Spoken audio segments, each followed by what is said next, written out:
Integrați Besarion Alavidzem კიდევ ერთხელ ამხილა სისტემა პირველის ეთერში ჩვენ დაუკავშირდით დავით ჯუღელს მოსამართლეს რომელიც ფაქტობრივად ერთ-ერთი პირველი მსხვერპლი იყო ქართული ოცნების ხელისუფლებაში მოსვლის შემდეგ ვინაიდან ის იყო ეგრეთ წოდებული კაბელების საქმის გამხილველი მოსამართლე რომელზეც მასზე მთელი ამ პერიოდის განმავლობაში დაახლოებით თვეების განმავლობაში მასზე მიმდინარეობდა ზეწოლა ხელისუფლების მხრიდან რომ მიეღო გადაწყვეტილება რომელიც ამ შემთხვევაში აწყობდა ივანიშვილს და ეს საქმე იყო ნამდვილად ივანიშვილის ერთ-ერთი მთავარი ინტერესის საგანი, ვინაიდან ეს იყო საქმე, რომლითაც ის უპირისპირდებოდა პრინციპში ირაკლი ალასანიას, იმდროინდელ თავდაცვის მინისტრს, როგორც დავით ჯუღელი გვიყვება, მასზე მთელი იმ პერიოდის განმავლობაში მიმდინარეობდა ზეწოლა, შანტაჟი, მუქარა მათ შორის. მას არაერთხელ აქვს საჯაროდ ნათქვამი, რომ შვილის გატაცებითაც კი ემუქრებოდნენ მას და ტერორის მასზე ახდენ და პირდაპირ ოთარ ფარცხალაძე, ქართული ოცნების ყოფილი გენერალური პროკურორი, რომელიც ახლა არის ძებნილი თავად ქართული ოცნების მიერვე და დავით ჯუღელი ასევე ასახელებს ნინო გვენეტაძის სახელს და გვარს უზენაესის სასამართლოს ყოფილ თავმჯდომარეს, რომელთანაც მას ჰქონდა შეხვედრა, ვიდრე მიიღებდა გადაწყვეტილებას კაბელების საქმეზე და თავდების სანაცვლოდ გაათავისუფლებდა დარბაზიდან დაკავებულ პირებს და ნინო გვენეტაძემაც მას შეუთვალა პროკურატურის დავალება, რომ ის გადაწყვეტილება უნდა მიღებულიყო ამ სასამართლოზე, რაც სურდა პროკურატურას შესაბამისად ბიძინა ივანიშვილს. გვენეტაძის სახელი უცხო ჩემთვის არ არის, მასთან მეც მქონდა ამ სახის კომუნიკაცია, მისი მოთხოვნაც იდენტური იყო რაც სხვა პირებისა. ის ციტხოვდა რომ აი თვალი დამეხუჭა და მიმეღო გადაწყვეტილება, რომელიც დააკმაყოფილებდა პროკურატურას. მისი მხრიდან იყო დაპირებაც რომ მე მიმთავრდებოდა სამოსამართლეო საქმიანობისულად და გადასაც გამიგზელებდნენ უზენაეს სასამართლოშიც გადამნიშნავდნენ.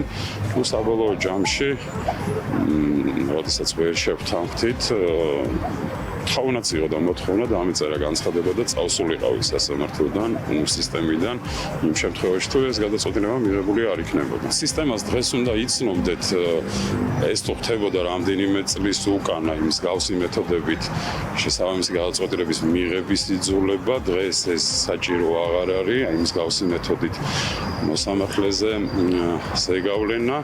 რამდენიმე წელია სასამართლოში ინიშნებიან ის პირები, ვინც უპირობო მორჩილებაში არიან კლანთან.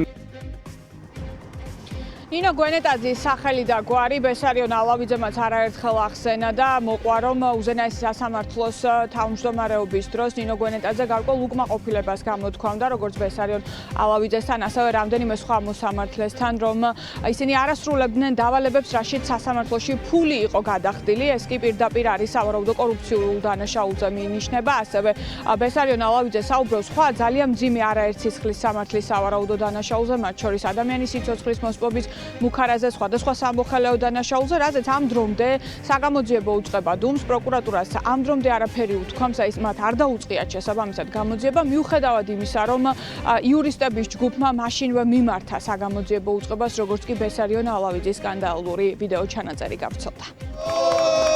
მე როდესაც მოვიკითხე პროკურატურაში ეს საკითხი, მითხრეს რომ ჩემი განცხადება გადაიგზავნა თბილისის რომელიღაც რაიონის სამმართველოს, მოვიკითხავ საერთოდ დაიწყეს თუ არა გამოძიება. წესით, ანუ სამოხელეო დანაშაულს უნდა იძიებდეს პროკურატურა, მაგრამ რაოდენ უცნაური არ უნდა იყოს, თბილისის რომელიღაც რაიონს გადაუგზავნეს გამოსაძიებლად, გამოძიება იწყება დანაშაულის ნიშნებზე. და დანაშაული არის იმდენი და ეს ბესო ალავიძე რასაც საუბრობს, ეს შეიცავს უამრავი დანაშაულის ნიშნებს, არის ამისი პირდაპირი თარიღები, მტკიცებულებები, მოწმეები, დრო, ადგილი, ყველაფერს ასახელებს და ამაზე გამოძიების არ დაწყება არის პირდაპირ გასაგებია რატომაც ხდება. კობახიძემ თქვა, რომ ალავიძე იტყუება, ამიტომ გამოძიება არ უნდა დაიწყოს. ესეც აბსურდია. როგორ შეიძლება პრემიერ-მინისტრმა დავალება მიცეს პროკურორს, რომელიც არის ფორმალურად დამოუკიდებელი. გასაგებია, ესე იგი, კობახიძემ პირდაპირი დირექტივა მიცა პროკურატურას, რომ გამოძიება არ დაიწყონ ამ საკითხზე და ესეც კიდევ არის სამართლის და კონსტიტუციის დარღვევა. არსებობს ცოცხალი მოწმე, რომელიც არის ყოფილი მოსამართლე, არსებობს კონკრეტული ფაქტები და ისტორიები, რასაც ის ყვება და როგორც ამბობს, ის იყო თავად ამ ისტორიების მონაწილე, თუმცა ამ დრომდე სავარაუდოს ძალიან მძიმე სისხლის სამართლის დანაშაულებზე პროკურატურა არ რეაგირებს, უკვე დაახლოებით 5 თვეა, რაც ცნობილია ისტორიები, რომელსაც ბესარიონ ალავიძე ყვება, თუმცა საგამოძიებო უწყებები ამ დრომდე არიან დუმილის რეჟიმში და როგორც მოისმინეთ, იურისტებს აქვს ძალიან გონივრული ეჭვი, რომ ამ დუმილის მიზეზი არის სწორედ ირაკლი კობახიძის მიერ გაცემული პოლიტიკური დაბადა.